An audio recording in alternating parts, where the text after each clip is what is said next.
leen jàmm ci Nexa Voyage moo pare pour gunge étudiants yi entrepreneurs yi njaboot gi yëpp ak professionnels yi ci fépp foo xam ne da ngeen fa bëgg a dem ci àdduna bi moo xam yow yaa bëgg a dem wala voyage d'affaires da nga bëgg a dem Europe Amérique Asie Moyen-Orient foo ci bëgg a dem rek Nexa Voyage noppi na ngir gunge la yéen jàngalekat yi yéen professeurs yi am na programme de recrutement bu mag pour yéen boo xam ni mën ngeen a dem Canada jàngale ji nasaraan ak yéen étudiants yi suñu mission dafa leer nañ yombal leen lépp loo xam ne da di démarche d'admission ngir ngeen mën a am visa dem ci université yi nekk ci àdduna bi yëpp suñu partenaires yi nga xam ni dañoo mokkal liggéey bi te qualifié lool dañ leen di jàppale ci admission bi ci diiru fukki fan rek ngeen am seen université ba noppi it am li nga xam ni moo di seen admission suñu équipe daal di toppatoo li nga xam ni moom moo di li des ci parcours bi defal leen dossier yi vérifier leen documents yi préparer entretien yi topp la ba nga jot sa préinscription ak sa visa pour professionnels yi dañuy toppatoo lépp lu jëm ci tukki bi moo xam voyage d'affaires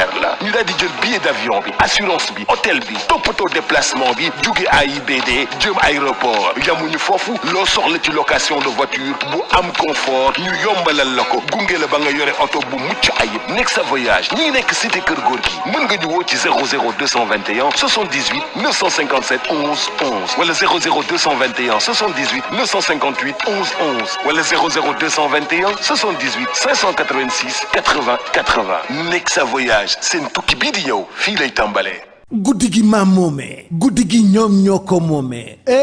mbay guddi gi yàgg na neex na te metti na te dëgër na kaj loolu affaire bu garaaw la xale xamu ko loolu dafa am miel am plante boo xam ni su guddi gi xaajee la tudd dañ ne 45 minutes avant laalal ñaari cuillère boo laalee ñaari cuillère xoolal da ngay bëri doole da ngay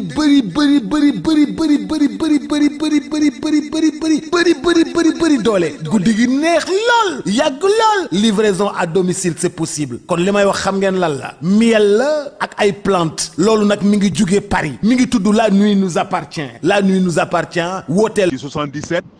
751 59 59 ñi ngi bàyyeekoo Sacré-Cœur 3 ñu livré la ko yée guddi gi day neex lool.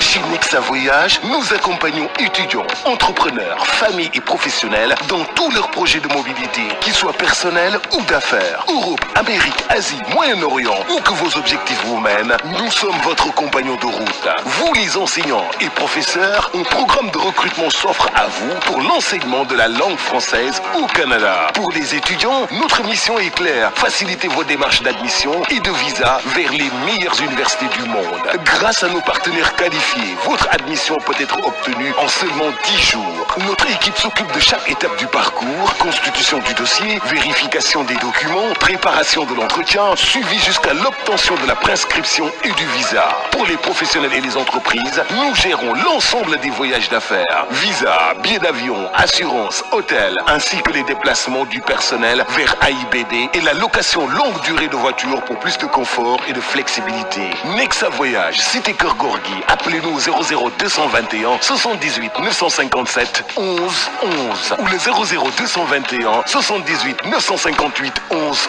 11 ou le 78 586 80 80. Nexa Voyage, votre prochain voyage commence ici. Ravi de nous retrouver, amis fidèles internautes, vous qui avez choisi de nous suivre partout au travers le monde sur la chaîne des grands événements VIP People TV. Comme son nom l'indique, s'informer, juste c'est vrai, comme nous l'avons parlé, abonnez leen bës cloche de notification bi, partagez ba noppi daal di like vidéo bi su ko defee ngeen mën a jot suñu yeneen vidéo en exclusivité fii sur la chaîne des grands événements VIP People TV. ñu dellu si waat tey indi leen beneen numéro actu du jour. xool li gën a fës ci xibaar ci bés bi ñu daal di koy saytu taataan ko segg ko faram-fàcce ko indi ko gisal leen ko fii sur la chaîne des grands événements muy VIP People TV fi ñu koy tàmbalee tey di altine dañuy dem fële ci pôle judiciaire financier ginnaaw nag bi nga xamante ni le 27 février 2025 lañ ko tegoon sous mandat de dépôt muy le député maire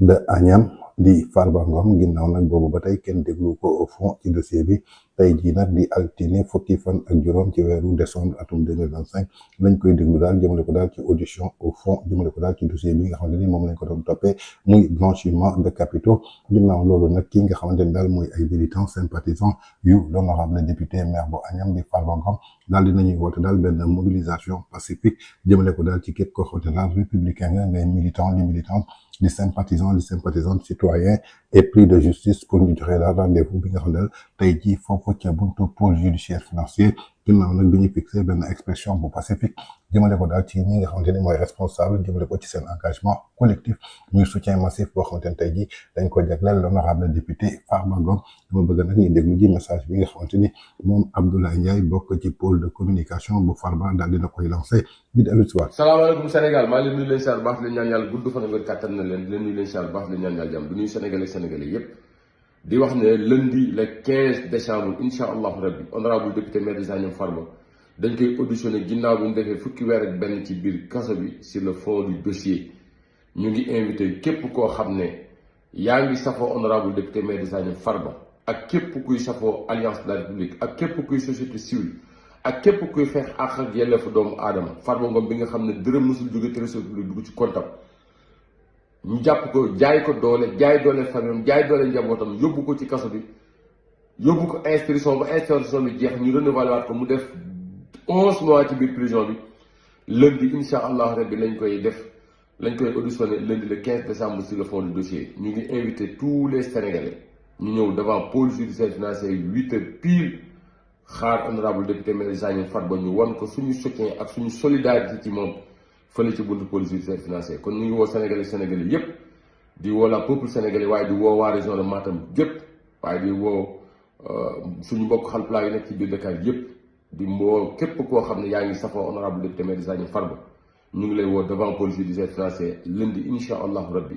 woote bi nag jàmm ak salaam la taaludu yàquñu defuñu dara dañuy ñëw rek taxaw wane suñu sympathie ak suñu cofeel ci honorable député maire des Agnam Farba kon rendez-vous n'est pas manqué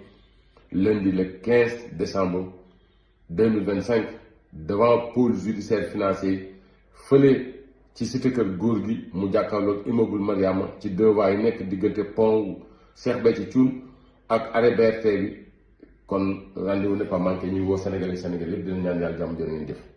kon ñoo ko déggandoo muy message boo xamante ni moom Abdoulaye Ndiaye bokk ci pôle de communication bu l'honorable député maire bu Agnam Farba Ngom en lien de détention malgré li nga xamante ni mooy état de santé bi nga xamante ni boobu ba tey teewut ñu ngi ko téye foofu daal ci kaso ba malgré liberté provisoire yoo xamante ne sàkk woon nañ ko mais kii nga xamante daal mooy juge d'instruction daf ko mujj daal di bañ ginnaaw loolu nag muy tey jii di altine foofu ci buntu pôle judiciaire financière koo sànni mbattu mu daal di tàkk ndaxte képp koy militant di sympathisant maanaam topp ci ginnaaw kii nga xamante daal mooy l'honorable député Farba Ngom en tout cas daje nañu foofu daal woote daal ci li nga xam daal mooy ay consignes yoo xam daal dañuy sukkandiku ci démocratie ginnaaw nag lépp loo xamante ni mooy force daal di rassembler bépp citoyen mu respecte daal lépp loo xamante ni dafa soxla ay principe de justice jëmale ko daal ci expression bi nga xam daal calme la ñu woote discipline légale ba noppi daal di indi benn soutien public ci li nga xam daal tey jii mobiliser nañ ko ci lépp loo xam daal affirmé na ko ci attachement am jaaxle ko daal ci état de droit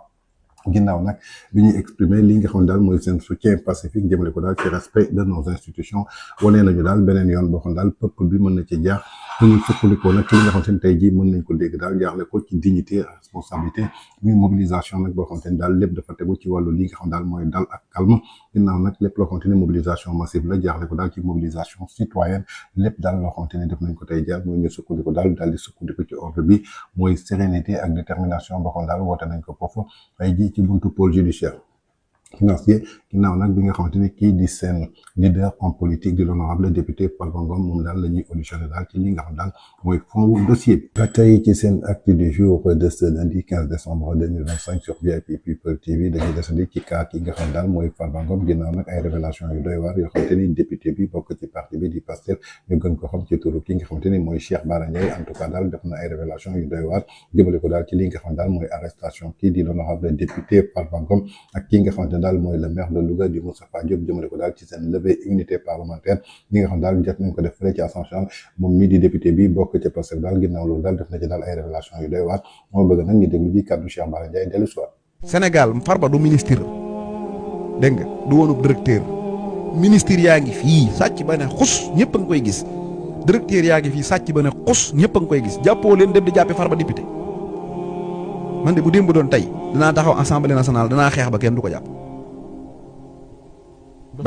bañ koy jàpp nag Moustapha Diop ak Farba bañ koy man Moustapha moom bañ koy jàpp man gëwuma dossier bi man mook Mansour Faye yëpp benn laa ci watewul Abdou Sonko ngi nii benn laa ci watewul wax naa député yi ma ne leen Mansour Faye dossier bii bu ngeen ko ci jàppee tamit ay da ngaa surfacturé ceeb buñ demee ba koy àtte dañ koy bàyyi ab ceeb kenn xamul ceeb lu muy jar bañ koy surfacturé ko ñàkk surfacturé loolu man maa ko waxoon assemblée. Moustapha Diop laajal sëñ Cheikh Thioro Omar Bamba Diop ak ñoom Abdou Sonko bi ñu koy àtte dama leen ne Moustapha lim sàcc ay milliards la jamonoy Wàdd ba léegi mi ngi ay milliards kenn xamul fu ñu ko jëlee ay 700 millions kenn du man du ma nangu Moustapha ñu koy topp ci 700 millions man loolu laa waxoon. Farba moom milliards yi ñu ko tuddoon bari na wote naa ko man ñee dama abstenir Farba bi ñu koy jàpp dama ne la boobu damaa gëmoon reddition de compte bi mais bu doon tay laa wax dinaa jël micro assemblée boobu ne leen kii bu leen ko jàpp parce que du directeur. du ministre ah da ngay ni jàpp directeur yi ak ministre yi gaa ñi liñ sàcc bari na yow xam nga ne yow yaa gën a xam ne gaa yi ay sàcc nañ ay milliards yi milliards am na ñu fi sàcc ba ami banque waaw am na ñoo xam ne bërki dee bu du ñoon tus dañoo sàcc ba yori banque xamoo fu mu aw ak gaa yi kenn woowu leen bàyyi leen wala boo leen woo dañuy dem waxtaan ñaari minutes génn naat dem seen yoon nga ñëw jàpp ay Tahirou Sarr ak Farba ay Dan Sarr tëj leen ci kaso bi nañ leen bàyyi ñoom ñëpp ñu génn man de loolu laay défendre ko doon fal c'était pour que mu amaat beneen mais Yacine Fall dañ koo jox président de la République te nanguwul mu nommé ministre yi cohabitation la Diomaye dafa Sonko dafa kaas ci justice bi Diomaye def ak moom cohabitation da koo jox ministère bi ba noppi téye da koo jox ministre bi ba noppi téye ministère bi Yacine Fall ba mu faloo ba nëgë ni mosoo gis conseil supérieur de la magistrature amul benn magistrat boo xam ne Yacine na la teg fi nga toog te premier ministre de la justice bu masaan falu mais ci saase dañuy def remaniement de conseil ministériel kii nu mu tuddati waaw Ousmane Diagne bi mu faloo dañoo def conseil supérieur ah mu dugal ñi mu gëm ñu dem bu Ousmane Diagne demee kay Yacine Fall ñëw mais dañoo war a defaat conseil supérieur ñi fa nekk man aw maa ngi ñoom benn problème te jàpp naa ne bu fekkente ne Yacine bëgg nañu toog continuer ñu xam ne ñii la bëgg Yacine bëgg. mais man gisuma ko.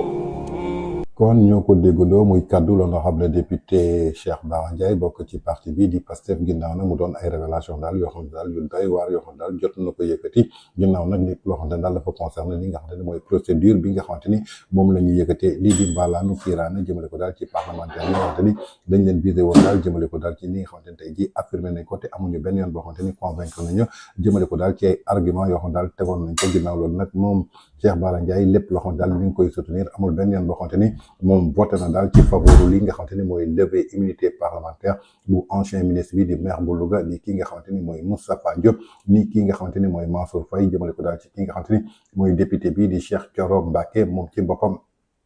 ci précédent sortem daal dina koy déclaré ginnaaw nag bi nga xamante ne amul woon dara loo xamante ne tey ji voté na ko ginnaaw nag bi ñu sukkandikoo daal ci genre levé immunité parlementaire yi nga xamante ni jot nañ ko def jaarle ko daal ci Moustapha Diop ki nga xamante ni mooy kaawu Farba du ministre musul nekk DG musul nekk PCA amul dara loo xamante ni mës nañ ko dénk daal jëmale ko daal ci li nga xamante ni maanaam mooy jëmale ko ci ay fonctions étatiques kon donc ñooñu tey ji suñ leen bëggee toppee détournement de deniers publics dina doon daal loo xamante ni tey na xool kon jàpp na daal ab loxo politique moo ci nekk ginnaaw loolu moom Cheikh Bara Ndiaye dellu si daal pour citer daal ñi nga xam daal mooy ay collègue am ko ci mel ni Ismaïla Diallo ak ñeneen ñoo xamante ni ay député lañ ñoo xamante ni amul kenn ci ñoom koo xamante ni daal di nga soutenir daal décision bi nga xamante ne jot nañ ko def suñu sukkandikoo nag ba tey ci Cheikh Bara Ndiaye mi ngi xam daal lii di dossier ki nga xam daal mooy ministre bi di maire Mansour Faye ginnaaw nag bu mu nekkee daal loo xamante ni totalement lu vide la suñu sukkandikoo nag ci lépp loo xamante ni mooy dëgg affirmé na daal amul dara loo xamante ni mën na ko signaler ci kanamu ñi nga xamante ni mooy ay collègues député ginnaaw loolu nag lépp loo xamante ni ay waxtaan intervalle jëmale ko daal ci parlementaires yi dañu estimé woon daal que par ailleurs que ki nga xam daal mooy député bi di maire bu Agnam di Farba Ngom amul benn yoon boo xamante ni tey ji war nañ ko mën a libéré bi ñu estimé nag amul benn yoon boo xamante ni mës na nekk directeur général nii ministre jëmale ko daal ci ki nga xamante ni mooy Tahirou Sarr ak kii di Mouhamadane Sarr ak ki nga xamante ni mooy Cheikh Bara Ndiaye lépp lu muy regretté daal profondément jëmale ko daal ci reddition des comptes bi nga xamante ni moom jàpp ne que daal teguñu ko ci justice maanaam lu injuste la maanaam reddition des comptes boo xam daal mën nañ jàpp daal c'est sélectif au contraire nag précédé yi nga xam daal moo sukkandiku daal ci wàllu étiqueté ak justice mu doon daal ay révélation yu doy waar yoo xamante ni moom Cheikh Bara Ndiaye yëkkati war na ko en tout cas nopp dina daroti daal ndaxte ñoom ñoo def ñoo tulli ñoom ma lastoon tey suñu tolloo ba fii bëgg a dellu soit en arrière di yëkkati yeneen kàddu di ko wax en tout cas ñoom la ci seen biir Toujours dans votre actu du jour de ce lundi 15 décembre 2025 sur VIP People TV suñ fa jógee nag dañuy gis ni que daal li nga xamante ni fan yëpp ñu ngi koy annoncé daal jëmale ko daal ci ay communiqué yoo xam daal ñu ngi koy gis ci réseaux sociaux daal di xamal ni que daal dafa am ay wàññi ko yoo xamante ni nemmeeku nañ ko daal lu mel ni li nga xamante ni mooy fer lu mel ni ciment lu mel ni li nga xamante ni mooy béton dem ba ci li nga xamante ni mooy saako ceeb bi ginnaaw nag bu mu doonee daal ay communiqué yoo xamante daal ci réseaux sociaux bi lañ koy gisee gisuñu benn yoon benn ministère daal di def conférence de presse daal ci yéeyaa bi mais mi ngi jógee daal ci ñi nga xamante ni ñooy ay militants ak ay influenceur yu parti bi di Pastef ginnaaw la nag ñu bëri jàpp ni daal ab manipulation daal lay gën a xaw a nuroo kon nit ñi dañu tey bu baax a baax te lii nga xamante ni ñu ngi koy wax te askan bi ba léegi yëgaguñu ko ci biir loolu nag sénégalais yi daal def nañ ci jàngat bu am solo dama bëgg ñu déglu ci vidéo bi dellu soit maa ngi leen di nuyu bu baax sama gars yi te di leen jaar lii état moo ko def wala dafa am ñuy manipuler ci fer bi ak ciment bi li ñu wax ni état daf ko wàññi daf ko fekkoon 55 000 wàññi ko ba 52 000 ñi nga xam ne ñooy jaay fer ak ciment fii Touba gii ma nekk ñoom nee nañ fer importé boobu ñuy wax état daf ko yokk bu dee loolu la wax 52 000 yooyu mu wax sax kon daf ko yokk yi mu wax ni dafa wàññi waxuma la ak 57 000 yi ñu wax ni fa la ko fekk nee nañ fer actuellement ni ak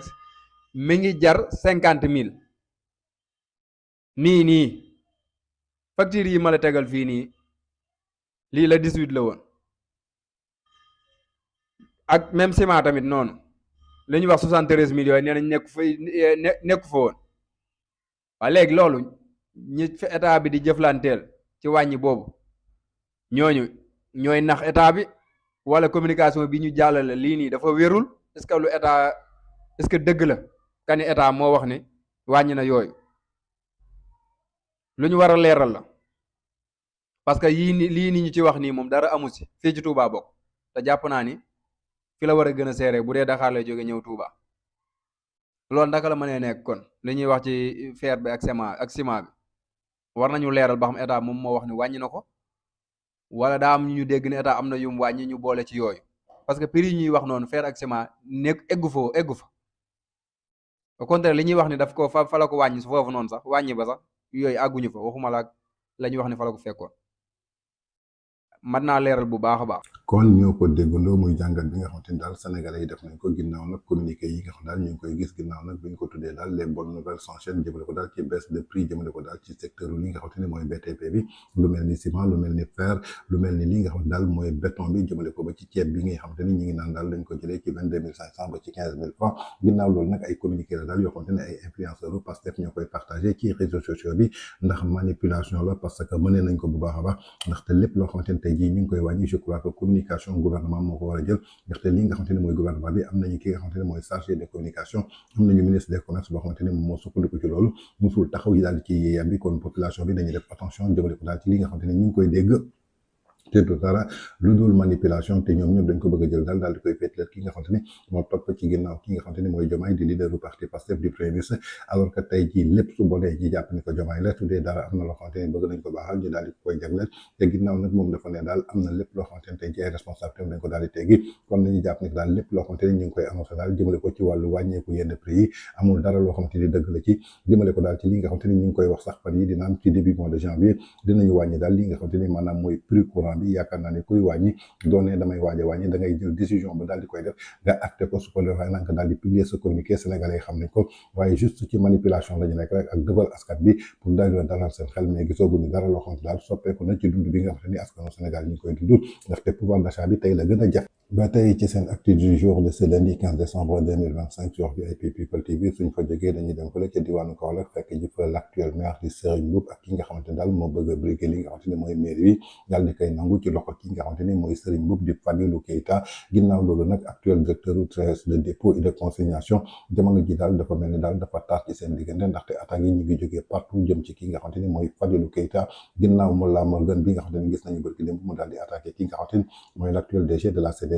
ki nga xamante ni mooy Azoura Fall nekk ci diwaanu Kaolack bi yoon nag ki nga xamante ne mooy l'actuel maire bu nekk foofu ca Kaolack di Serigne Mboup moo yëkkati daal ay révélation yu doy waar daal di koy indi jagleel ko ki nga xam ne daal muy Fadilou Keita comme ni ñu koy waxee rek le rappel profite aux croyants donc moom mi ngi del soit daal di fàttalikuwaat que Fadilou Keita na dellu soit xelam bu baax a baax xam moom Serigne Mboup digganteem ak waajuram bu jigéen di Nafi Ngom Keita kon tey ji xale su yaradi ko maanaam mag boo xamante ni dafa xam lépp day taxaw daal di koy wax lépp nañu déglu gi Serigne Mboup dellu soit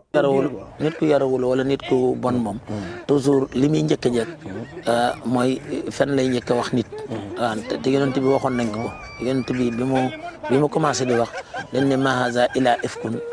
mooy yonent bi li mu yor xam nga arab dafa am lu muy waxe dafa am fen bu ndaw dafa am xaw ma nuñ koy taafaara xaw ma yu ngan ñooñu loolu lañ daan utiliser ci yonent bi sallallahu alayhi wa sallam ndax man alxuraan man du ma wax ne man alxuraan laa jàng loolu laa xam ci foofu rek laa mën a documenté bon Fadilou dama yaakaar ne xam naa ne su laajoon yaayam kuy sëriñ boobu bu laajoon yaayam kuy sëriñ boobu du ma saaga ndax waaw bu ko laajoon yaayam du ma saaga yaayam nag ku baax la te xam naa ne yarewuñ ko te xam naa ne loolu am na ci lu ko naqari ba mu ko déggee waaw xam naa ko ndax man xam naa ko waxuma ceeg moom waaye bu laajoon yaayam ne ko sëriñ lu mu seq ak sa famille lu mu seq ak sa waajur lu mu seq ak man du ma saaga de waaye nag ndegam xale bu yaradi ko dana saaga baayam na jàpp ne saaga na baayam rek waaw man baayam laa man moom xuur na ko ne baayam xaw ma politique a yàqu rek waaye fu ma masaane gis tonton la may wooye tonton loolu ko daan wooye xam naa nag politique a baaxul rek waaye xam naa ne yaakaar naa réccu na ko nag ndax soo amee kilifa danañ wax ak moom ne ko kii waroo ko sax kon ñoo ko déggandoo muy réplique cinquante installé boo xamante ni moom l'actuel maire bu Kaolack di Serigne Mboup daal dina koy tontu kii nga xamante ni daal mooy Fadilou Keita nee na nit daal boo xamante ni yaru woo wala nit koo xamante ni xamoo li ngay wax li ngay njëkk wax rek mooy fen ngay njëkk a yëkkati daal di koy teg ci doomu aadama ndaxte yonent bi Seydina Muhammad sallallahu alayhi wa sallam waxoon nañ ko waaye Fadilou Keita dafa war a tey xam ne ni que daal gone bu yaradiku la tey nag su xamul day dem laaj ji yaayam kan mooy Serigne Mboup ndaxte tey ji moom Serigne Mboup mi ngi koy xamante daal moom Fadilou Keita moom baayam la du moromam du maasam du mappandoom en tout cas muy wax yoo xamante daal moom Serigne Mboup daal dina koy yëkkati ndaxte digganteem ak kii nga xamante ni mooy yaayu Fadilou Keita di Nafi Ngom yaakaar naa ne suñ ko nettaloon tey ji du yëkkati benn kàddu bu ñaaw di ko teg ci ndodd kii nga xamante ni mooy l'actuel maire bu Kaolack di Serigne Mboup. Toujours dans votre acte du jour de ce lundi 15 décembre 2025 sur VIP People TV suñ fa jógee dañuy dem seeti ji l'ancien parlementaire Moustapha Diakhaté ginnaaw nag bu mu jàkkaarloog Penda Badji fële ca émission Sénégal 7 ginnaaw loolu nag moom Moustapha Diakhaté daal yëkkati na daal ay révélation yu doy waar daal di koy yëkkati tegaat ko comme ni mu ko defee daal depuis que Pastef daal di exister benn position la muy constance ak cohérence boo xamante ne muy gis-gisam daal ci parti bi di Pastef rax ci doole nag ki nga xamante ni moo ko jiite mooy ki nga xamante ni moo topp ci ginnaaw Diomaye nañu déglu ci le débat très tendu entre Penda Badji ak Moustapha Diakhaté ginnaaw nag bi nga xamante ni moom xamal na ko daal ci topp ci ginnaaw Diomaye li muy wax ci lu Moustapha noog dëgg mu ëpp karaw bopp ki nga xamante ni mooy Penda Badji nañu déglu ci Moustapha Diakhaté dellu si waat. boo doon lim Ousmane Sonko li mu wax du dëgg moo ëpp sa kawar gi moo ëpp sa kawar gi nga xam Ousmane Sonko waxoon na ko Ousmane Sonko waxoon na ko rek daa tax nga sa xel war a ñaaw ci ne du dëgg parce que li mu wax lu du dëgg moo ëpp li muy wax nga naan sa kawar gi Ousmane Sonko wax lu du dëgg moo ëpp sa kawar gi ba li ngay wax yow xamoo loolu dama ne wàññal sa nombre kawar bi nga yor nga wàññi nombre wax Ousmane Sonko li mu wax te du dëgg Ousmane Sonko baata dama laa bëgg a wax bari fen gi illustration bi loolu lay teg mooy bari fen gi xam sa kawar gi benn boo ko dama ñu bari na li Sonko fene ko kon ñoo ko déggandoo muy kàddu yoo xamante ni l'ancien parlementaire Moustapha Diakhaté yëkkati na ko daal di attaqué waat bu baax a baax ki nga xamante ni mooy leaderu parti Pastef topp ci ginnaaw Diomaye nee na ko daal li mu wax ci li nga xamante ni maanaam lu dëgg maanaam ci ay fan yoo xamante ni yu tooy xep la moo ëpp karaw yi nga xamante ni moo nekk ci bopp kii nga xamante ni mooy Penda Badji ginnaaw nag Penda Badji bu mu ci dellu soité daal jàpp ni ko wax bi dafa ëpp Moustapha Diakhaté dafa ko xamante ni que daal amul dara loo xamante ni mës na ko wax te mu doon dëgg te Penda Badji moom ci boppam xam na ni ko loolu la kon tey moom du bokk ci ñi nga xamante ni moom leaderu parti Pastef daf leen di manipuler te du profiter aussi ci émission bi pour permettre ki nga xamante ni mooy Penda Badji pour jox ko occasion pour que mu daal di confirmer li nga xamante daal mooy seen manipulation waaye ba mu dalee wax ba tey ji amul dara loo xamante ni mos na ko wax te muy dëggal lépp lu mu wax rek mën nañ jàpp ne daal ay fen yu tooy xepp la jëmale ko ci li nga xamante ni mooy abrogation loi d'amnistie bi moom Moustapha Diakhaté xam na ni que du ko mës a abrogé ndaxte dem na wuti ji noonu yëmb daal di koy teg même suñ ko abrogé woon tey sax taxul ñu delluwaat ginnaaw daal di toppaat ñi nga xamante ni tey jii ñoo nekkoon ci ginnaaw kon daal mu doon ay révélation yoo xamante ni yu doy waar la mu doonoon benn débat un peu tendu entre l'honorable député l'ancien parlementaire Moustapha Diakhaté et la présentatrice Penda Badji sur le plateau de Sénégal 7. Toujours dans votre acte du jour de ce lundi 15 décembre 2025 sur VIP People TV suñ ko jógee dañuy demati cati ki nga xamante ni mooy le journaliste Bachir Fofana ginnaaw nag bi nga xamante ni boobu ba tey ñu di waa Pastef ñu ngi réclamé daal justice jëmale ko daal ci incident yi nga xamante ni jotoon na fi am de mars 2021 ba février 2024 jëmale ko daal ci li nga xamante ni mooy gàtta yoo xamante ni ñoom waa Pastef ñu ngi ko doon woote ci appel à l'insurrection tey ñi nga xamante ni dañ jàppee seen bopp ay victimes ñi jàppee seen bopp ay martyrs est-ce que tey jii mën nañu jàppee seen bopp ay victimes ak ay martyrs ndaxte li nga xamante ni enquête yi jotoon nañ ko révélé tey suñ ci sukkandikoo yaakaar naa ne ñoom ñëpp caabi dafa waroon fii tey ginnaaw ci seen kaw mais du ñu am occasion tey taxaw fii di réclamer justice parce que tey jii li ñu naroon def mooy mettre le pays dans le chaos alors que tey jii ñi di force de défense et de sécurité cette responsabilité mooy jàkkaarloo képp koo xamante ne tey jii da nga bëgg a nërmal li nga xamante ni mooy réew mi nañu déglu ci les révélations du journaliste Bachir Fofana jëmale ko daal ci enquête yi li nga xamante ni jot nañ ko révélé. fekk nañ si ñoom 27 cocktails Molotov. 20 bouteilles contenant des produits chimiques nocifs, 59 bouteilles de fabrication de cocktails Molotov, 9 fusées fumigènes, 6 masques à gaz, 5 lunettes de protection oculaire, des masques de protection, des armes blanches, des armes factices, des herses destinées à crever les roues des véhicules, des sacs contenant des morceaux de tissu destinés à la fabrication des cocktails Molotov. C'est l'enquête de la sûreté urbaine sur ce qu'on appelle force spéciale. Ñoom ñoo toog def seen conférence de presse ñu ne ñun ñoo nekkoon force spéciale. ñii lañ ne ñooy ay martyrs. Ça c'est un. waaw boo demee nga xool conclusion enquête boobu noonu. da leen ne voilà. Ces individus regroupés au sein de commandos qu'ils désignent sous les appellations Force spéciale, Black Panther, des bandes de malfaiteurs à la tête desquels se trouve le nommé Mor Gueye, l'ancien militaire initié aux techniques d'attaque, de planifier leur activité criminelle à travers des panels d'échange sur les réseaux sociaux pour coordonner leurs actions et opérer une synergie pour provoquer le chaos dans le pays. Enquête à wax de du samay kàddu. Leur objectif principal est de comploter contre l'autorité de l'État dans le but de perpétrer des actes de terrorisme en installant la psychose, la terreur au sein des populations, etc. etc. ñii ñoo ne seen bopp ñii ñooy victimes yi. président basketteur ba mu jox fees. waaw moo leen doon fay. voilà léegi. projet yàkkamtiwuñ ko. projet yàkkamtiwuñ ñii ñoo woowee seen bopp martyr. ñii la Seydina Ousmane mu sell mi ni ko soxna may mun a jëy waxee woon keroog boobu dajale woon grand théâtre pour ne leen jaaram parce que ñooñu dañ ko ne fay ñu en réalité. fay ñu dañ la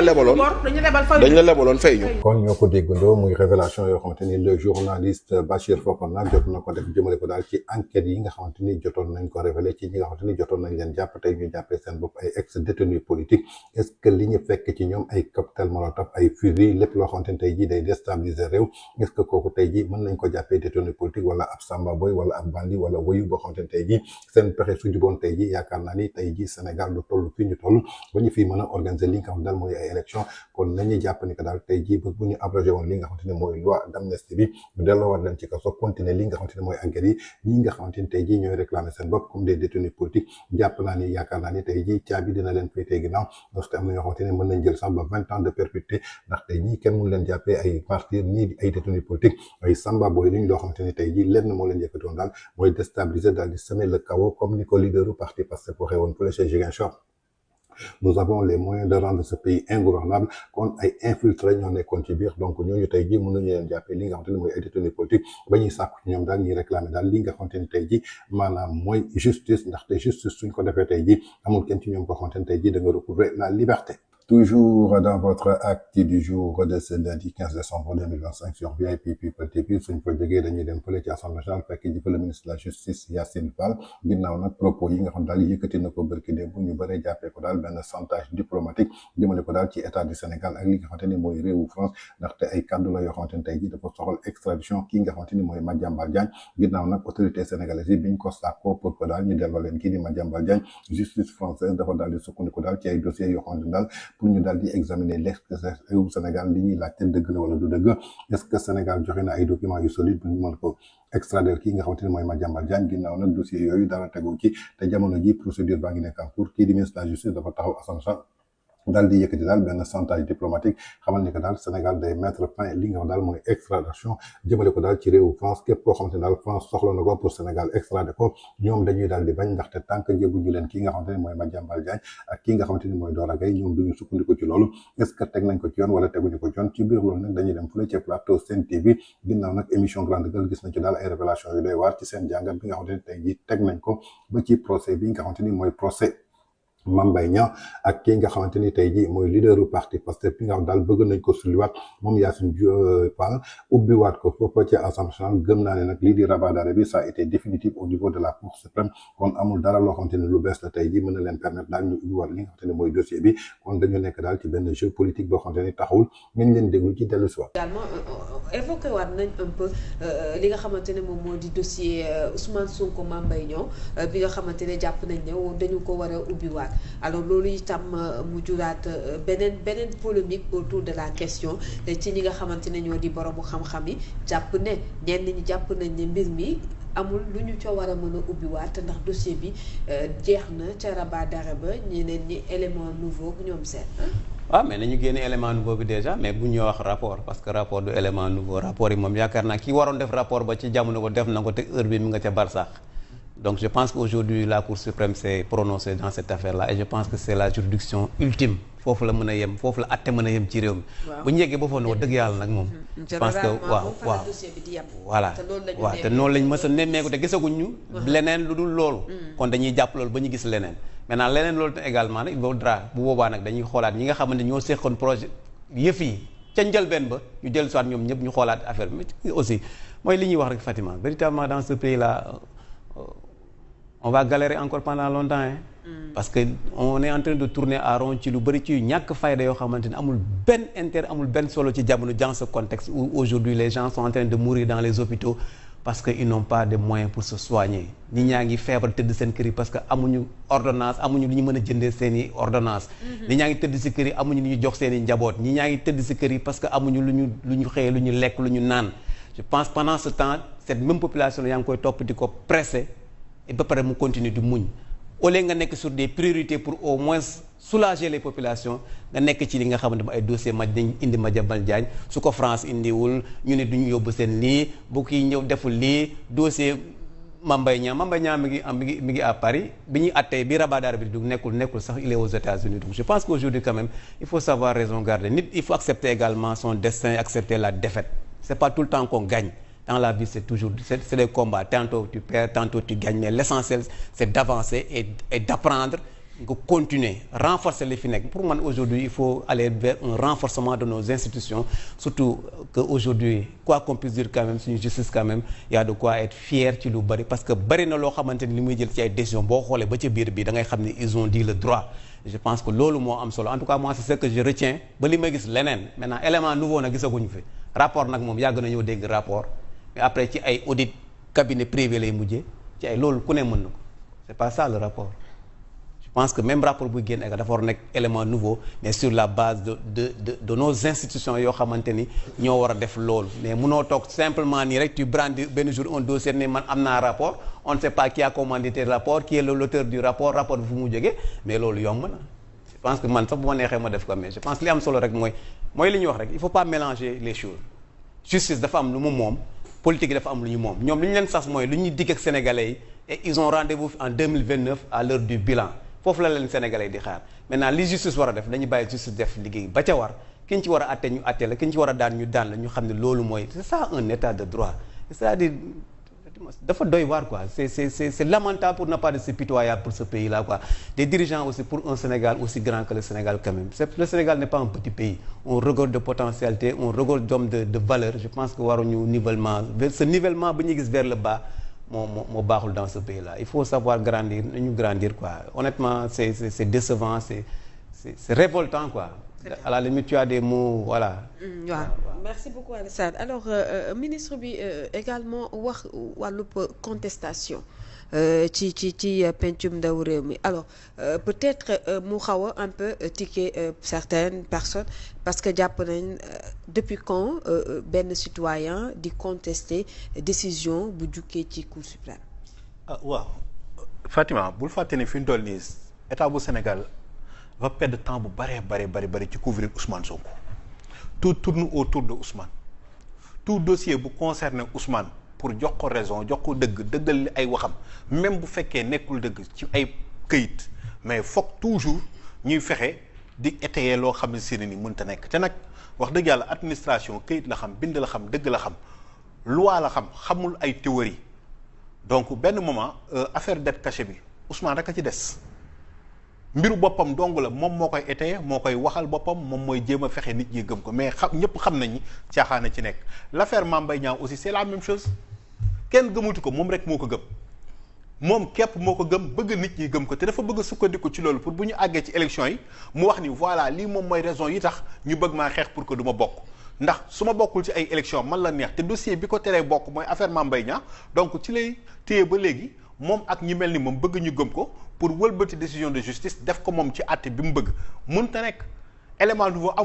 amul dara lu taxaw loo xam ne mën na tax ñu ubbi dossier bi mën na tax ñu dellu si waat ci te même bu fekkee am na période bi ñu ko joxoon passé na lu yàgg bientôt 1 an et demi 2 ans donc ci ban.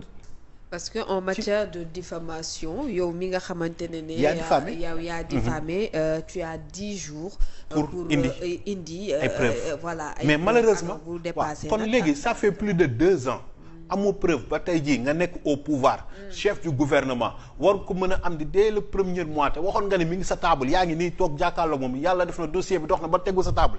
bi nga ko waxee léegi ça fait plus de 18 mois Ousmane gisuñu dossier gisuñu rapport ba ñu dégg ne commandité waat nañ beneen rapport. mais vraiment benn moment kan moo koy gëmati kenn mëntu ko gëm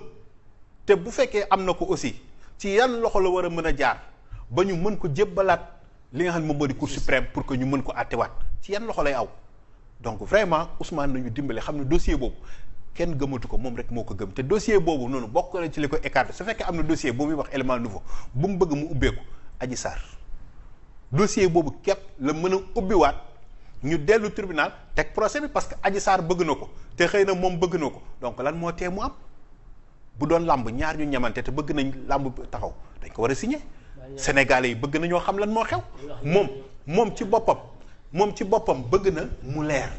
yaakaar nañ ni bëgg na mu leer ndax tuuma yi toll noonu ku ko teg ci ak gor nga toll fi nga toll ak bakkan yi ci daanu ak fi wax ci toll vraiment jaadu na pour que ñu setal deram teg dossier boobu ubbi ko atte ko parce que aussi tey jii nii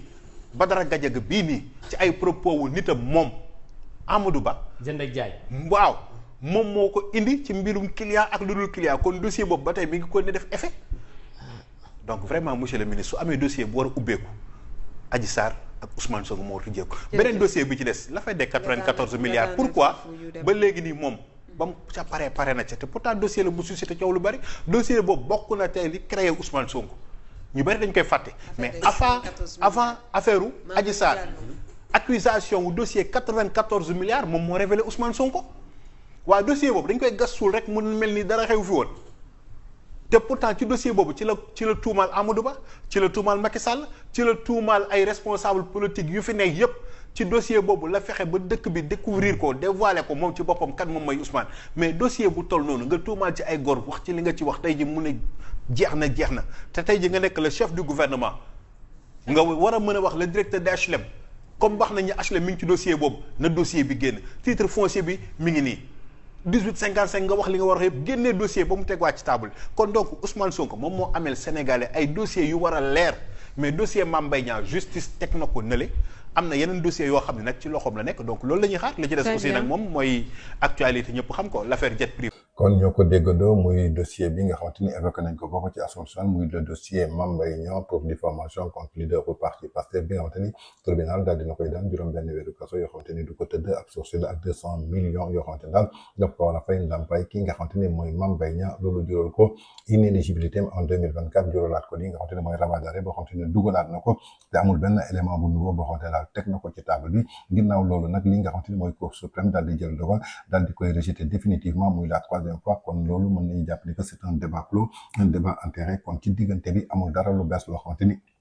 mën nañ ko yëkkati ba daal di koy tegaat tey jii sur la table ba ne dañuy jéem a ubbi procès boobu bu dee prox ndolo la ñuy wut wala yoon boo xamante ni tey jii foofu la ñu bëgg a jaar daal pour daganal candidature ki nga xamante ni mooy leaderu parti Pastef nañu jàpp ni que dañuy nax seen bopp Sénégal justice lu la ñuy fowee ay institution la yoo xamante ni dañu tegu ci benn base boo xamante ni bu solide la kon lépp lu ñuy def rek maanaam ay calcul la ak ay jeu politique Yacine Fall nag su taxawee tey jii fi mu waroon taxaw yaakaar naa ni débat boobu sax bu amul woon sañ-sañ daal di koy soulever waat di ko teg ci kaw li nga xamante ni maanaam mooy assemblée nationale ndaxte c'est manque de respect jëmale ko daal ci li nga xamante ne mooy institution judiciaire ndaxte cour suprême du jël dogalam ba noppi daal di koy tegaat un ministre boo xamante ni amaana déggul français déggul anglais xamul dara ci li nga xamante ni tey jii maanaam mooy suñu code et procédure pénale kooku taxaw tey jii di manquer respect suñu ay institution pour lan pour jéem a neexal ki nga xamante ni tey jii moo tax mu taxaw foofu ci bopp ministère de la justice en tout cas mu doon daal ay révélation yu doy waar yoo xam daal indi nañ ko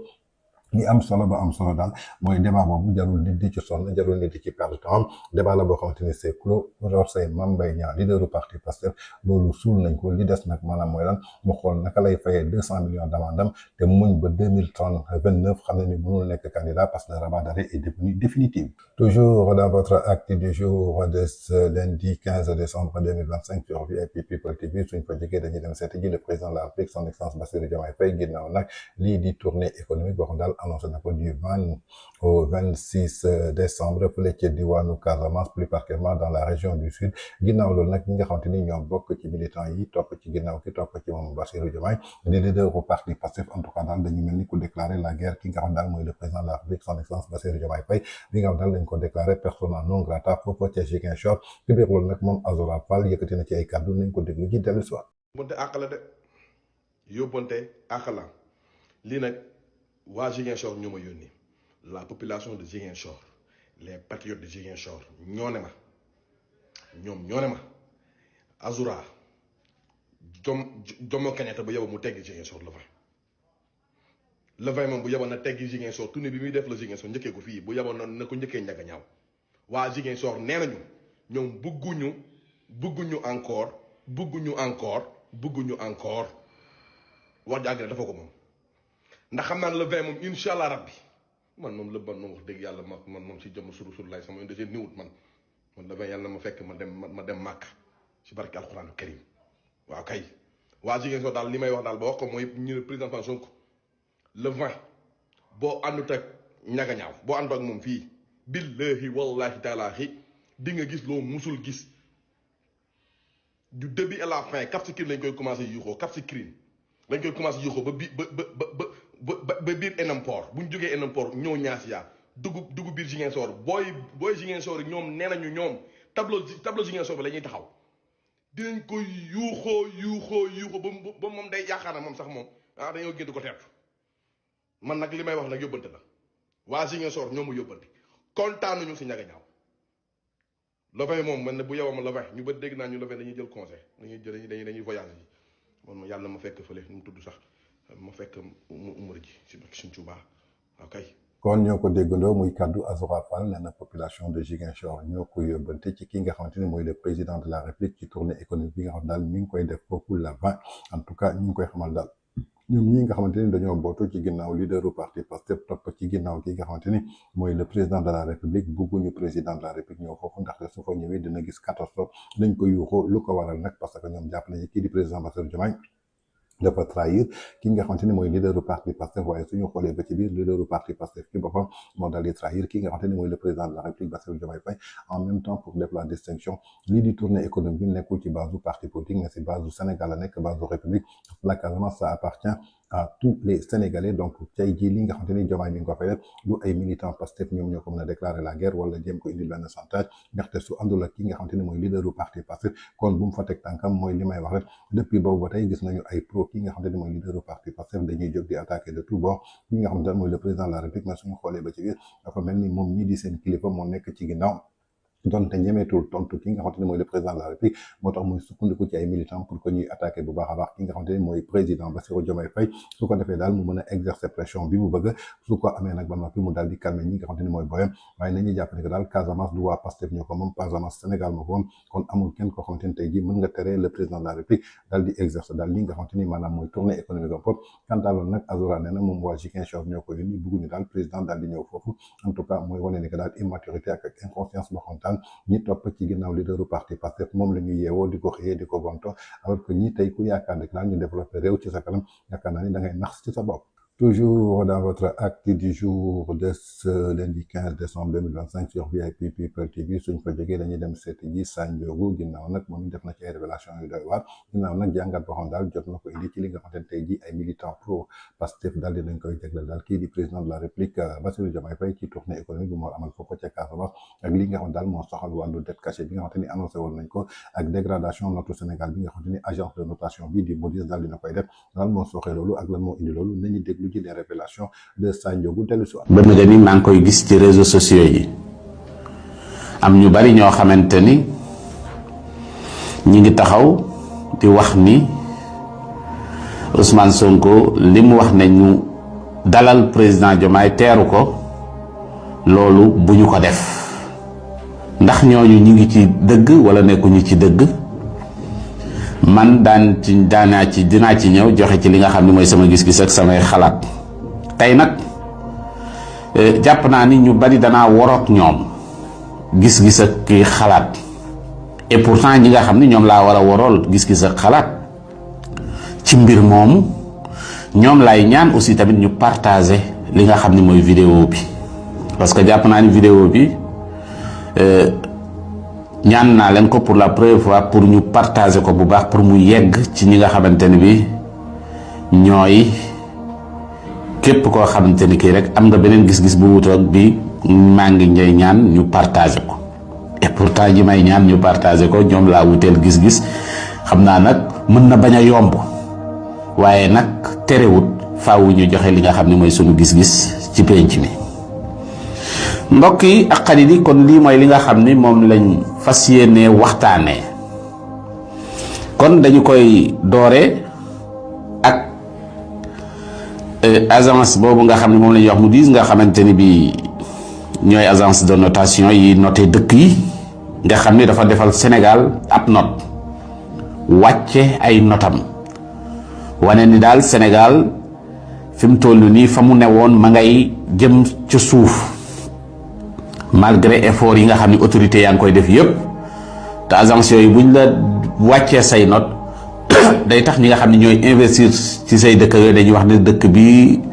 dëkk bu wóorut la boo fa dugalee sa xaalis mën nga naax saay mais bi ñu defee li ñuy def ba pare nag am na lu xew ñu déglu ba noppi façon kii bi nga xamante ni bii def nañ ko ci ngir leeral je vous en prie ñu déglu ko. La majorité des investisseurs ont tendance à s'en défaire. On est en général tenté de considérer que ces agences de notation sont comme des profs qui notent bien les bons élèves qui travaillent dur et cassent les mauvais parce qu'ils sont mauvais, tout simplement. Eh bien, peut-être pas. Dans une tribune publiée par le site The Conversation France, intitulée « Pourquoi la dernière dégradation de la note du Sénégal par Moody's ne tient pas la route », eh ben, Michek Mutiz, chercheur à l'Université du Cap en Afrique du Sud, remet en cause la pertinence des motivations de l'agence Moody's. Lisons ensemble des extraits de son article.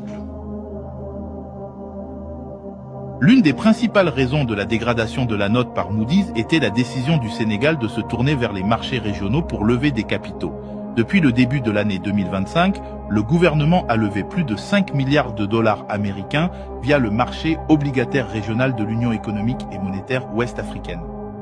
Cela représente environ 12% de la dette publique du Sénégal, estimée à 42 milliards de dollars américains. Moody's a interprété cette stratégie du Sénégal comme un signe de fragilité. l'agence affirme que la dépendance vis-à-vis des investisseurs régionaux pourrait exposer le Sénégal à un revirement de la confiance des investisseurs. En d'autres termes, l'agence de notation a considéré le fait que le Sénégal ait mobilisé des capitaux nationaux et régionaux comme une nouvelle source de risque. Voilà. Xam nga agence de notation yi nga xamante ne bii ñooy ay Moody's et cetera ak ñu mel ni ñoom ñi nga xamante ne bii ñoom ñooy noté dëkk yi pare na saay ñoom ci seen jëmmi bopp ñu noté koo xamante ni kii liñ koy noté askan wa gisuñu ko parce que bu leen fàtte ni Moody's note yi nga xam ne moom la jox Sénégal terewu ko Sénégal am na ñoo xamante ni bi wóolu nañ ko ñu changer ay stratégie ak i façon de faire yu wuuteeg yañ daan doxalee loolu nag am na ñoo xamante ni bi wóolu nañ Sénégal ba li nga xamante ni moom la levé ci li nga xam ne mooy xaalis boo xamante ni bi dugg na ci réew mi te jaarut ci yi nga xamante ni bi mooy yëf yooyu loolu nag bokk na ci li nga xamante ni bi ñu te war a tegaat ñooñu ci penc mi muy agence de notation yi ngir aussi tamit kon ñoo ko déggandoo muy révélation yoo xamante ni moom Sa Ndiogou indi na ko ginnaaw nag bi nga xamante ni mi ngi koy dégg ci réseaux sociaux yi di ko gis comme ni ko Azoura Fall waxee ñeneen ñu bëri ñoo xamante ni dañu jógee kii di leaderu parti Pastef ñu dànkaafu bu baax a baax ki nga xamante ni mooy le président de la République son excellence monsieur Bassirou Diomaye Diakhar Faye jëmale ko daal ci tournée économique mi def foofu jàpp ni daal ñoom danañ ko boycotté danañ ko daal di saboté kon moom Sa Ndiogou ginnaaw nag ñoom sax la gën a àndal ñoom la gën a bokkal gis-gis mais d'accord ak ñoom ci position bi nga xamante ni tey ji jël nañ ko ndaxte moom sax mi ngi sàkk ñoom vidéo bi nga xamante ni moom ko koy def dañ ko daal di partager xamal di ko tey ji li ñu bëgg a def teguñu ko ci yoon président Bassirou Diomaye Faye balaa muy nekk militant wala membre Pastef déjà institution la kon nañuy jiital institution balaa ñuy jiital li nga xamante ni mooy parti politique dellu soir nag ci li nga xamante ni mooy dégradation notu Sénégal ak agence bi di Moody's lu ko indi nag du dara lu dul ay kàddu yoo xamante ni moom leaderu parti Pastef jot na ko yëkkati daal di koy teg jëmale ko daal ci wàllu dette cachée bi kon tey ji loolu nga xamante ni tey ji teg nañ ko dañu war a xam ne que daal Sénégal dafa nekk di dellu tool ginnaaw depuis que Pastef ñoom malgré nag ñoom jéego yu ñuy def ne Sa Ndiogou dafa te amul benn jéego boo xamante ni def nañ ko boo xamante ni dafa war a yóbbu Sénégal ci kanam ndaxte bépp jéego boo xamante ne régime actuel bi teg nañ ko du dara lu dul delloo Sénégal ginnaaw ci ay wax yoo xamante ni taxawul ci ay wax yoo xamante ni du dëgg dañuy fàtte ni que diplomatie ñaax la dafa am diplomatie interne et externe alors que diplomatie externe bi dañ ko yàq ba noppi diplomatie interne bi doon loo xamante ni tey jii dafa forcé daal di brisé wu kon lépp lu ji njaaga du kenn ku dul leaderu parti Pastef bi nga xamante ni mënul tëj gémmiñam lépp loo xamante ni xam na ko rek mooy discours populiste yoo xamante daal moom lay yëkkati di ko teg suba ngoon bu dégg ba jëkk toujours dans votre acte du jour de ce lundi 15 décembre 2025 sur VIP People TV dañuy delluwaat ci leaderu parti Pastef ginnaaw nag kàddu yoo xam daal mi ngi ko doon yëkkati daal di koy teg ci li nga xamante ne mooy àdduna wërngal këpp comme ni ma ko waxee léegi-léegi ci samay propos lépp lu jëm ci suñu diplomatie externe moom amu ci sens de retenue day jóg di attaquer di tirer suba ngoon guddeeg ba jëkk te xamul tey ji fii àdduna toll amul benn réew boo xamante ni mën nga dem ak sa bopp foog ngay collaborer am ay partenariat am ay coopération bilatérale ginnaaw loolu nag dama bëgg ñu déglu ci révélation yoo xamante ni moom leaderu parti Pastef yàgg na ko yëkkati jëmale ko daal ci li nga xamante ni mooy réewum France ñu dellu si waat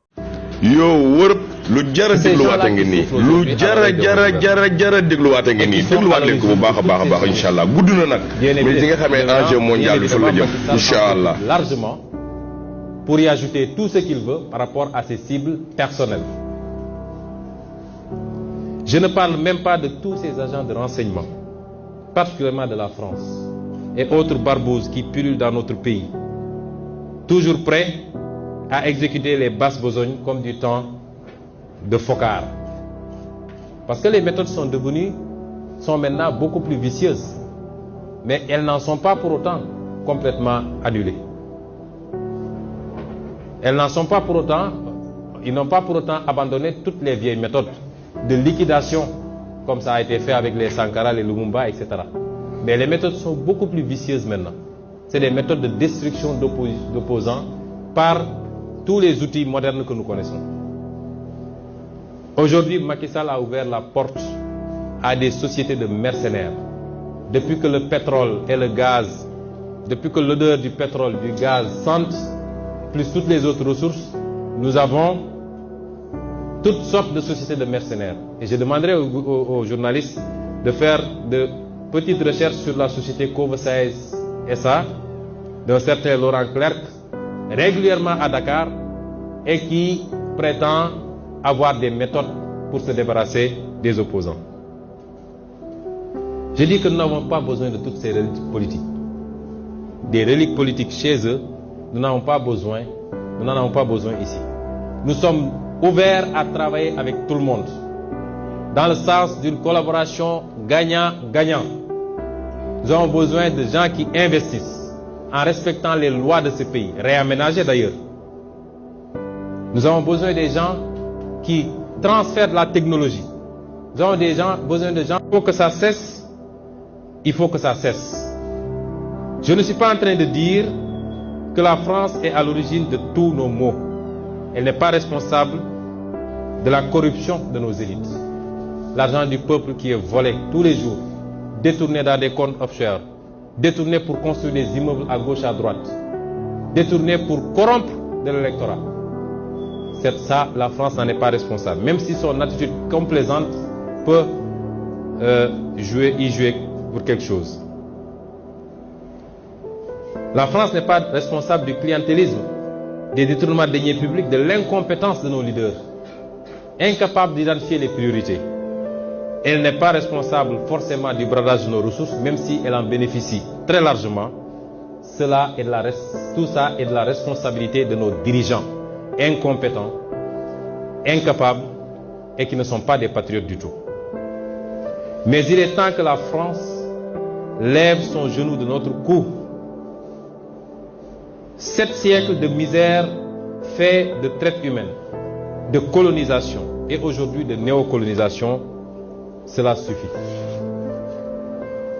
Il est temps que la France nous foute la paix. Il est temps que la France prenne exemple sur ses voisins européens. L'Allemagne est la première puissance économique d'Europe, loin devant la France. La 3e ou 4e puissance économique du monde. L'Allemagne n'exploite aucun pays, aucune colonie. Je peux citer l'Italie, je peux citer l'Espagne, qui avait des colonies avant, mais qui n'exploitent personne,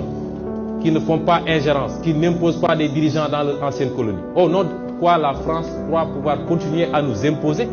des dirigeants, à faire des choix à notre place. Cela doit cesser et l'Afrique nouvelle, la jeunesse africaine, les élites africaines, la diaspora africaine dit non, ça ne peut pas continuer. L'hypocrisie de cette France se vit et s'exprime tous les jours. Prenons exemple du cas du Mali et du Tchad. Au Tchad, où le processus constitutionnel a été interrompu, la France a applaudi et son président est allé consacrer le nouveau roi. Au Mali, où ce n'est pas le processus constitutionnel qui a été interrompu, mais le processus de transition, la France a condamné et même a pris ses clics et ses claques pour dire qu'elle quitte le Mali. Ça, c'est de l'hypocrisie. C'est le 2 poids, 2 mesures. C'est le double langage que la France tient en Afrique. Quand on a interrogé M. Jean-Yves Le Drian sur la situation en Côte d'Ivoire, pourquoi la France a laissé faire un 3e mandat, il a dit simplement pourquoi il l'a accepté pour Ouattara et pourquoi elle le refuse pour la Biélorussie. Puisque la France a condamné en Biélorussie, a même poussé l'Union européenne à condamner. M. Le Drian répond en disant que c'est parce qu'en Biélorussie, il y a eu des millions de personnes qui sont sorties dans les rues et que ce n'était pas le cas en Côte d'Ivoire. Voilà comment la France traite les questions africaines. Personnellement, nous n'attendons absolument rien de la France. Nous voulons qu'elle cesse de s'ingérer dans nos affaires. Que le peuple sénégalais puisse avoir le droit de choisir librement.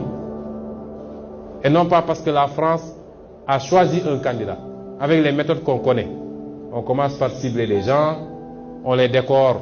dans des légions d'honneur ou dans je ne sais quel autre grade, chevalier de je ne sais quoi. On les inscrit dans des loges maçonniques et on leur dit préparez-vous, ce sera vous après. Même l'hypothèse où Macky Sall ne pourrait pas passer, nous savons qui est en train d'être préparé par la France. Cela doit cesser, ça ne se passera plus comme ça. Que l'on soit bien clair, nous n'avons rien contre le peuple français. Et en France même,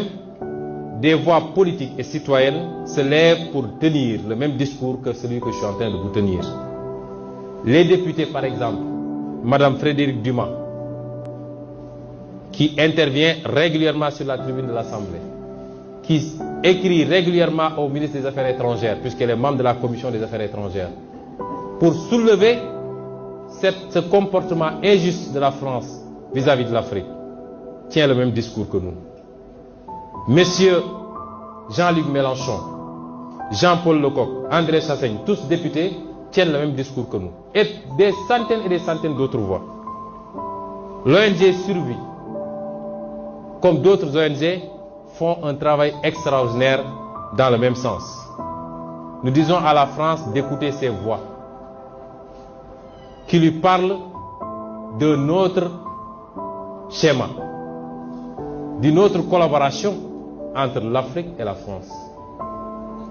kon ñoo ko déggandoo mu doon loo xamante ne lu jar a dégluwaat la lu jar a saytuwaat la lépp lu dal tey Sénégal jëmale ko ci xar kanamu àdduna wërngal këpp kenn tegu ko ku dul ki nga xamante ni mooy leader du parti Pastef di l'actuel chef du gouvernement bi nga xamante ni moom ci ay attaque rek lañ ko xamee ginnaaw nag dafa foog ni dafa xam te xamul nag yi enjeu mondial bi fu mu toll li nga xamante ni mooy renseignement généraux yi fu ñu toll réewu France tey ji lan la mën a jëriñ Sénégal jëmale ko ci tey ji li nga xamante ni Madiambal Diagne teg na ko tey ji ci table président de la République dem na ba tey ji l'actuel président di Bassirou Diomaye Faye bu mu jotee yenn élément ci ay renseignements généraux moom xàmmeewul ki nga xamante ne tey jii moom la cheminé woon ci parti bi muy leader du parti Pastef pendant plus de 10 ans ak tey ki mu nommé premier ministre ak li mu gis tey jii ndaxte bi ñu nekkee ci opposition xamuñu ko woon kon jàpp na ni que tey jii kii nga xamante ni mooy leader du parti Pastef mën nañ jàpp ne il est devenu un réel danger si bopp li nga xam daal mooy réewu Sénégal ndaxte amul benn kàddu boo xamante ni mi ngi koy yëkkati boo xamante ne tey jii war na mën a fédéré wala mën a boole li nga xamante ne tey jii mooy Sénégal jëmale ko daal ci ay coopération ak li nga xamante ne daal mooy diplomatie externe boo xam ne daal war na ko mën a nuwee kon donc mën nañ jàpp ne daal la principale cause de cette crise économique boo xamante ni mi ngi plombé tey jii ci Sénégal kenn teguñu ko ku dul ki nga xamante ni mooy leader du parti Pastef. Merci beaucoup, c'était tout pour votre acte du jour. Quant à moi, je vous retrouve la prochaine fois. D'ici là, restez scotchés. Nos programmes, ça continue toujours sur VIP People TV. leen jàmm ci Nexa Voyage moo pare pour gunge étudiants yi entrepreneurs yi njaboot gi yëpp ak professionnels yi ci fépp foo xam ne da ngeen fa bëgg a dem ci àdduna bi moo xam yow yaa bëgg a dem wala voyage d'affaires da nga bëgg a dem Europe Amérique Asie Moyen-Orient foo ci bëgg a dem rek Nexa Voyage noppi na ngir gunge la yéen jàngalekat yi yéen professeurs yi am na programme de recrutement bu mag pour yéen boo xam ni mun ngeen a dem Canada jàngale ji nasaraan ak yéen étudiants yi suñu mission dafa leer nañ yombal leen lépp loo xam ne da di démarche d'admission ngir ngeen mën a am visa dem ci université yi nekk ci àdduna bi yëpp suñu partenaire yi nga xam ni dañoo mokkal liggéey bi te qualifié lool dañ leen di jàppale ci admission bi ci diiru fukki fan rek ngeen am seen université ba noppi it am li nga xam ni moo di seen admission suñu équipe daal di toppatoo li nga xam ni moom moo di li des ci parcours bi defal leen dossier yi vérifier leen documents yi préparer entretien yi topp la ba nga jot sa préinscription ak sa visa pour professionnels yi dañuy toppatoo lépp lu jëm ci tukki bi moo xam voyage d'affaires la ñu daal di jël billet d'avion bi assurance bi hôtel bi toppatoo déplacement bi jóge AIBD jëm aéroport yamuñu foofu loo soxla ci location de voiture bu am confort ñu yombalal la ko gunge la ba nga yore oto bu mucc ayib Nexa Voyage ñi ngi nekk cité Kër Góor gi mën nga ñu woo ci 00221 78 957 11 11 wala 00221 78 958 11 11 wala 00221 78 586 80 80 Nexa Voyage seen tukki bii di ñëw fii lay tàmbalee. guddi gi maam moomee guddi gi ñoom ñoo ko moomee mbay guddi gi yàgg na neex na te metti na te dëgër na kaj loolu affaire bu garaaw la xale xamu ko loolu dafa am miel am plante boo xam ni su guddi gi xaajee la tudd dañ ne 45 minutes avant laalal ñaari cuillère boo laalee ñaari cuillère xoolal da ngay bëri doole da ngay bëri doole guddi gi neex lool yàgg lool livraison à domicile c'est possible kon li may wax xam ngeen lan la miel la ak ay plante loolu nag mi ngi jugee Paris mi ngi tudd la nuit nous appartient wooteel 77 751 59 59 ñi ngi bàyyeekoo Sacré-Cœur 3 ñu livré la ko yée guddi gi day neex lool. Nexa Voyage, nous accompagnons étudiants, entrepreneurs, familles et professionnels dans tous leurs projets de mobilité, qu'ils soient personnels ou d'affaires. Europe, Amérique, Asie, Moyen-Orient, où que vos objectifs vous mènent, nous sommes votre compagnon de route. Vous, les enseignants et professeurs, un programme de recrutement s'offre à vous pour l'enseignement de la langue française au Canada. Pour les étudiants, notre mission est claire. Facilitez vos démarches d'admission et de visa vers les meilleures universités du monde. Grâce à nos partenaires qualifiés, votre admission peut être obtenue en seulement 10 jours. Notre équipe s'occupe de chaque étape du parcours, constitution du dossier, vérification des documents, préparation de l'entretien, suivi jusqu'à l'obtention de la prescription et du visa. Pour les professionnels et les entreprises, nous gérons l'ensemble des voyages d'affaires, visa, billets d'avion, assurance, hôtel, ainsi que les déplacements du personnel vers AIBD et la location longue durée de voitures pour plus de confort et de flexibilité. Nexa Voyage, Cité Keur Gorgui. Appelez-nous au